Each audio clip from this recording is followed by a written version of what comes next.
So, good morning, everyone, and happy Black History Month. And today I am going to talk to Mrs. Tasha, who is founder.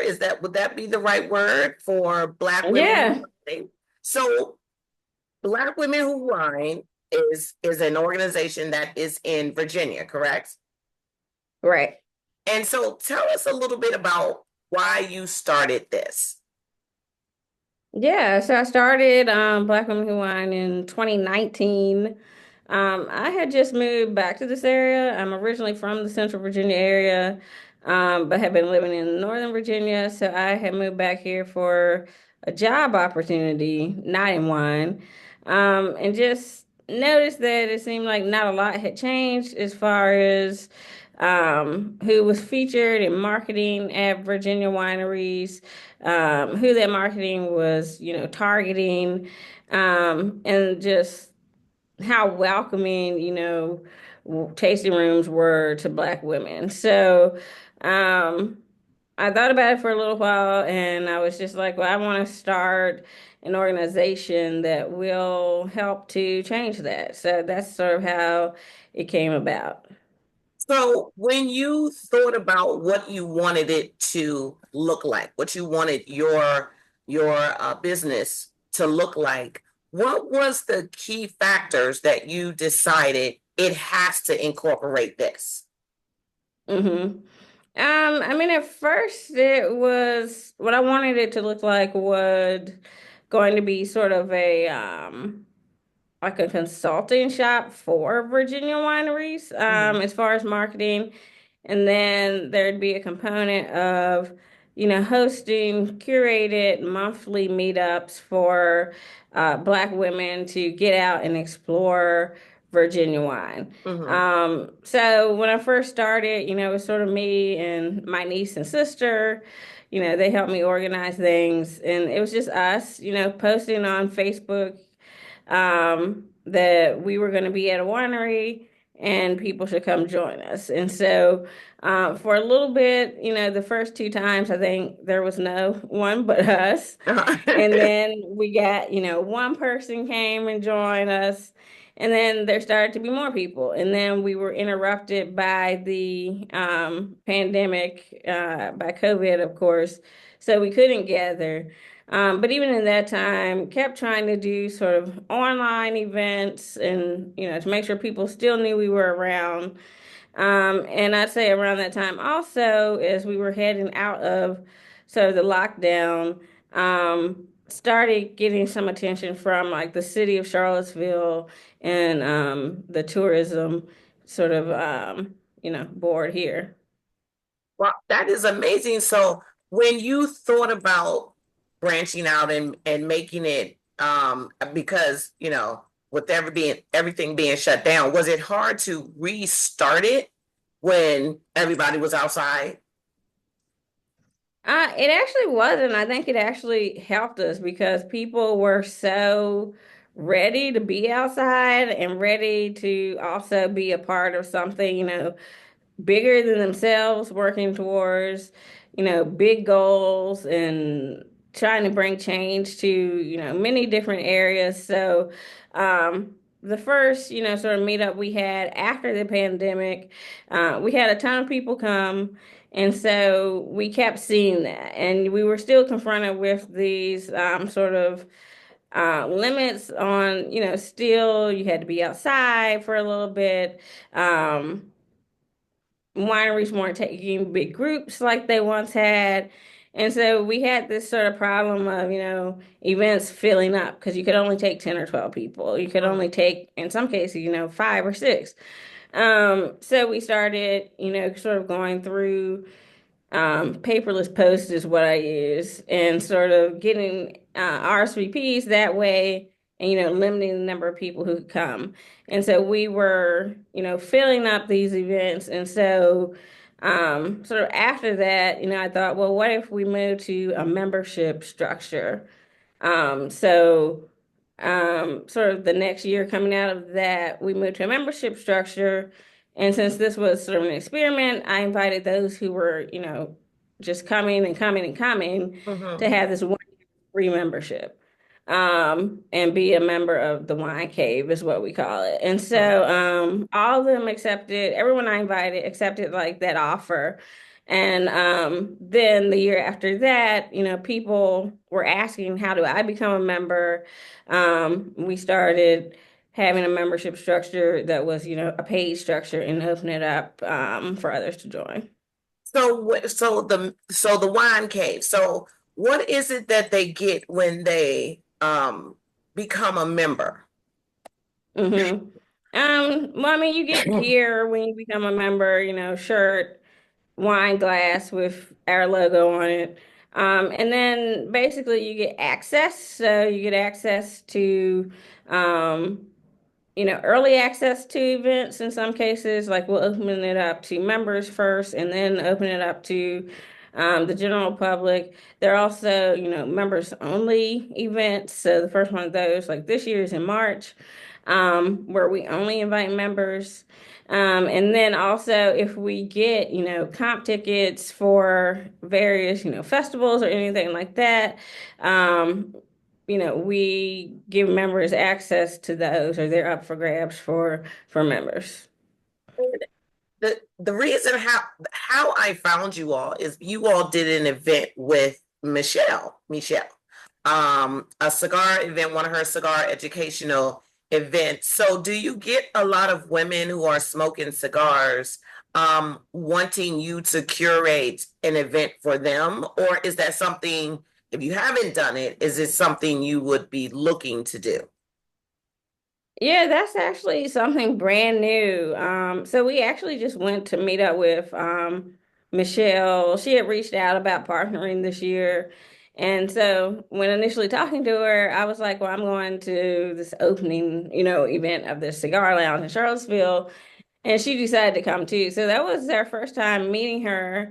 It was great. She's so knowledgeable. And so the idea is that, we'll partner on an event this year. So, I have ladies in membership who are, cigar smokers who've done cigar events before, and then, ones that aren't. And I'm in that camp of ones who aren't, I've never really smoked cigars, but I had a good time. Mhm. So yeah, and I'm always interested to learn, and interested in pairing, wine specifically with things. So So. when you go to when if I sign up for your one of your events or become a member and I go to an event, are you at the event, are you walking us through different wines like from a different vineyard? Are you telling us what to pair, what foods to pair it with, or is that left up to the winery and we're just going as a part of your group Mhm. to get the knowledge? Yeah, it actually varies. So, we hold, monthly meetups, which are largely just social gatherings, um, and a chance to visit, different wineries and have a group to go with. And then we have, specific educational events. So we do a lot of educational events with a place called the Wine Guild here. And then we have other chances where, yeah, I'm walking you through one and talking about pairings. And so yeah, so that's sort of the way that it works. So are you only focused on Virginia wineries or does this group travel?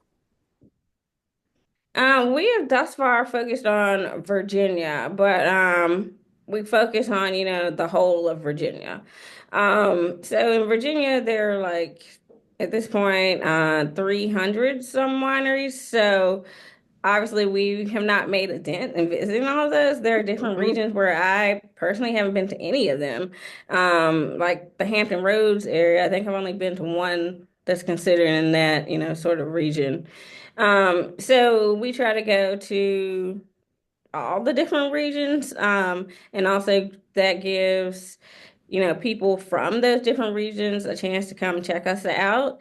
And so normally though, most of our events are focused on Central Virginia and Northern Virginia because that's where most of our people are. Um, but we do have members in Maryland, We have members who like have like moved and don't live in the state anymore. So there's Mhm. some interest there of like, well, what if we started like chapters, or you come and hold events here, which I'm interested in and just have not had the bandwidth to do it yet. So let me ask you, so the Black Women Who Wine, is this only Black wineries, or is this all wineries that Black Women Who Wine are going to? No, we definitely go to, wineries that are not black owned. There's not an abundance of black owned wineries in Virginia. But I mean, part of our mission is highlighting, black owned wineries and labels and also, black women winemakers. So we've had a great chance to partner with a lot of those brands, a lot of those makers and really introduce them to a wider audience. I know that we've helped get some winemakers and brands to be part of the Two Up, Two Down Wine Festival that's held here every year. Mhm. And so it's been really nice to see us be able to sort of, introduce those people to a wider audience. So when you approach a winery about your group of women coming to their winery, do you feel that they are marketing toward us, or is it that they just don't know how to market to us? Um, I think they just have not, why doesn't anything in this country market towards us? They just feel like they don't have to. Hmm. Um, and I think also, they don't really realize the buying power that we have. I mean, if there's 12 of us and we go to a winery on a Saturday, if that's a smaller winery, we probably alone exceed like what that winery could probably, sell in Hmm. that day. Hmm. Um, so I think that also, one thing I've been really interested in is just showing like the power of our dollar and also being clear on where we're not going to spend that at. I am a huge fan of not taking my money where, I personally am not wanted. And so Hmm. I've encouraged the ladies to do that. And so there are wineries on the list, that we don't visit. And so, a lot of people ask, well, do we go to certain places? And my answer is no. If you want to go there, that's fine. But there are certain wineries, we understand their political affiliations and their values. And, it's my choice to not host events there. Hmm. So when you host an event, is it everyone is getting together and you're providing transportation to the event, or is it just the event, you give out the event date and everyone meets there and then you arrange for the wine tastings and or wine tours? Hmm. Um, Everyone just comes on their own unless it is a tour, in which case we do provide transportation, of course. So generally, like monthly meetups, we send out the invite. Normally, there is a fee just because I found that if you don't take prepayments, people just will not show up or they'll Mm-hmm. double book and things like Mm-hmm. that. So Right. people are usually, asked to prepay for flights or the tasting. And plus, there's some wineries who don't like to take, multiple payment methods and things like Mm-hmm. that. Um, we accept a prepayment, you show up and you participate in the event, and then, that's sort of it. So do you provide food, or do you make sure that the winery that you go to has food available? Hmm. Um, It actually varies. So the original structure was that we went to, wineries, a lot of them didn't have food options. So the ask was that you bring snack for yourself or something to share. And that's been a good structure. And the idea is that this is something that's packaged. We don't want you to bring something that you put out of your fridge and is open and things. So that has worked out well. I think the ladies love it. Like we get so much stuff, like we just have an abundance of stuff to snack on. Hmm. And then there are specific ones, that have food.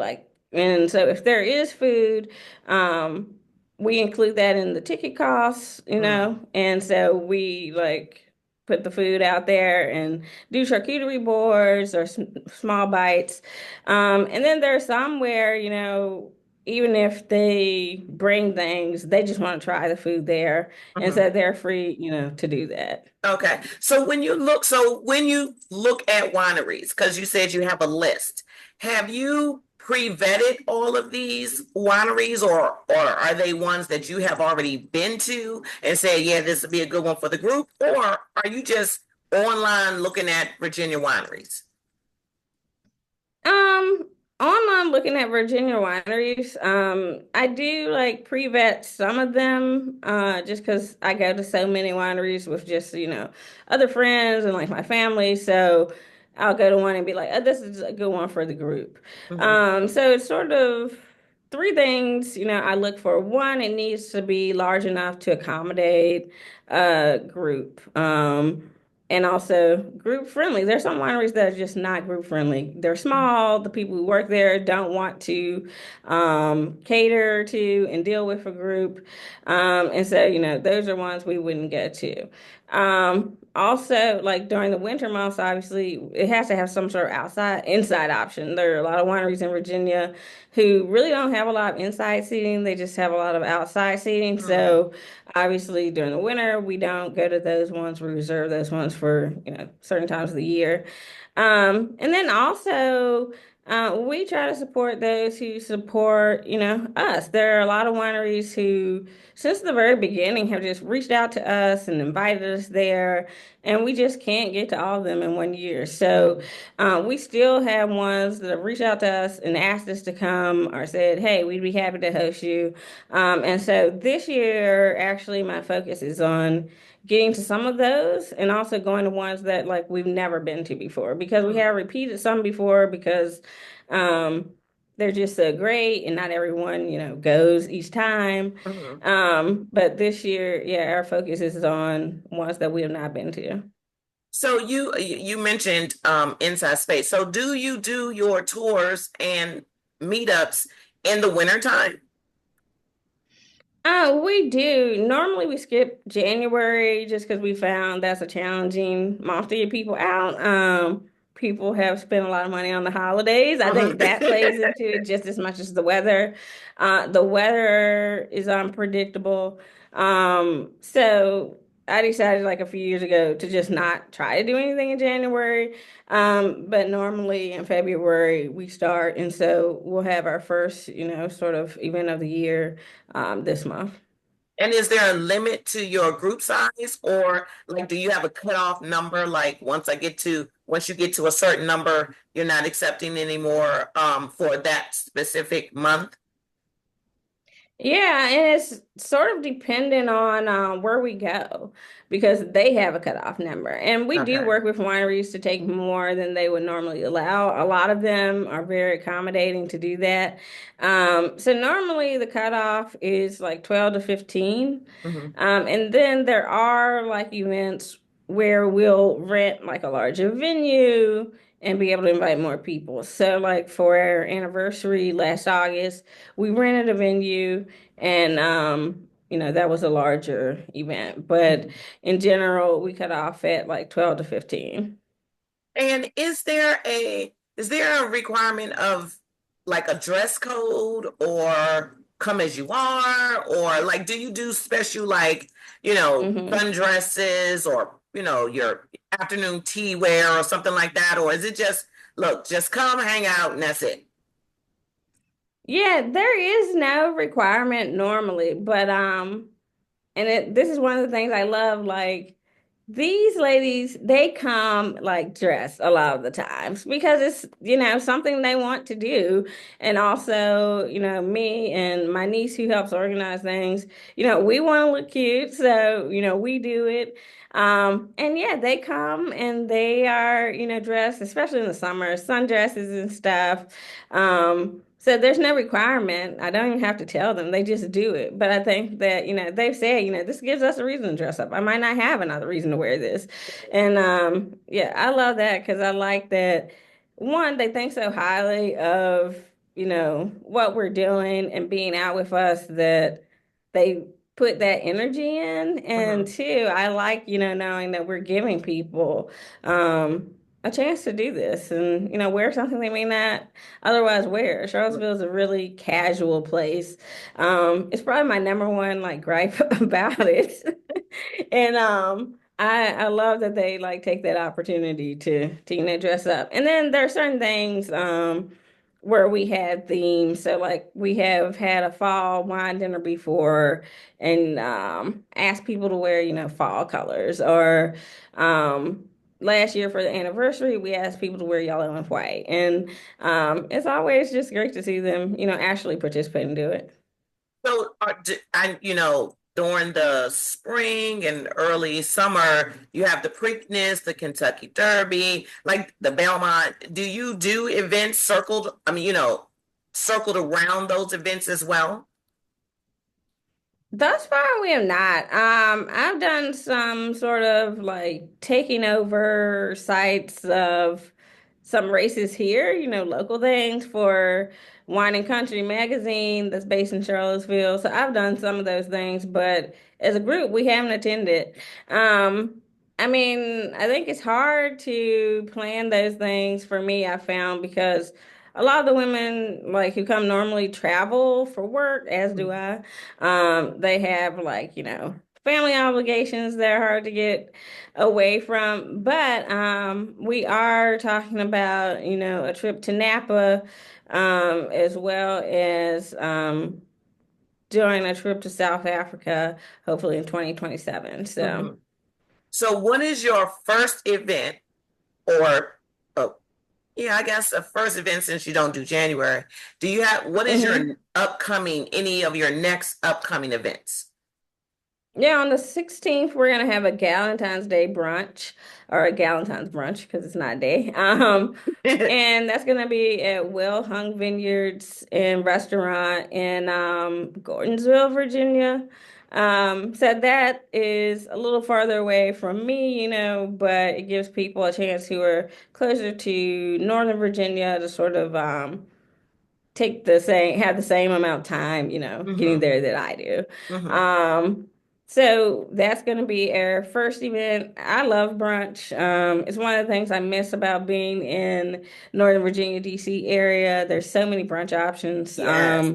And in Charlottesville, there's just not like it's not a thing here like it is Oh, there. wow. Okay. Um, so That's whenever weird because I thought that brunch, like because they're up here in Maryland and DC, brunch is like Saturday and Sunday. I So know, you can find a spot anywhere during those 2 days. yeah. I mean, brunch is like the universal food on the weekends up here. Yeah, I went to Northern Virginia this weekend and had brunch with my friends there. So whenever there are chances to do, any sort of brunch, I will bring that in. And also just I'm really interested in getting, Charlottesville is more of a brunch place and Mhm. sort of people may not be familiar with like the vibe that it is. So really like sort of introducing them more to that. So that's our first event. And then in early March, we're gonna have a members only meetup where we're going to go sort of explore a brand new winery here. Everyone's been like messaging me about it. So I was like, yeah, we're going next year. But yeah, that's gonna be a members only event. So Okay, so let everyone know where they can find you. Are you still taking memberships? yeah, so we open membership once a year, and then it's only open for like a month, and then we shut it down. So normally it's done the first quarter. And it would normally be open now, but I think I'm going to do it in March and April. And so it'll be open. There will be plenty of notification if you subscribe to our email list or if you follow us on social media. And yeah. Membership fees are $75 a person. And yeah, Is That's that what it per is. year? Hmm? Is the $75 membership fee, is that per year? Per year, yeah. Okay. So everyone needs to go watch. First of all, go sign up because you said you're on Facebook. Are you Black Women Who Whine on Facebook? We're Black Women Who Wine on Facebook and Instagram. And then you can go to our website and sign up for emails. And our website is bewomenwhowine.com. Okay. So everyone go ahead and sign up for the email list. Now, if they are not a member, can and but you have someone that is a member, can that member invite someone? Or is that like just certain times that you can offer that? Yeah, we do offer that for certain events that it's members only, but they can bring like one guest. And that is because um we want them to bring in people who they think are a good fit. Another way to become a member is to like regularly come to events that are open to everyone. Hmm. And you'll actually like can get an invite that way. Okay. So if you've been coming to events, all last year, I will reach out and invite you to become a member. Hmm. So yeah, so memberships, we only open a few of them and they go quick, so. Okay. Okay, so y'all heard it. It goes quick. I want to thank Miss Tasha for joining me today. Black Women Who Wine are exploring the world of wineries, one winery at a time. So if you can say one thing to encourage Black women to get out there and visit wineries, what would it be? I think I would say don't worry about sort of the stigmas around wine and alcohol. I think that that's something I've encountered more than I thought I would doing this. Um, I think that wine is a viable pastime, one. And two, it's also has so much opportunity for careers and sort of working in the industry that we have not generally been a part of. So I'd say if you're interested in hospitality, interested in beverage industry, wine is a really sort of hot place to be right now, It's in Virginia at amazing. least.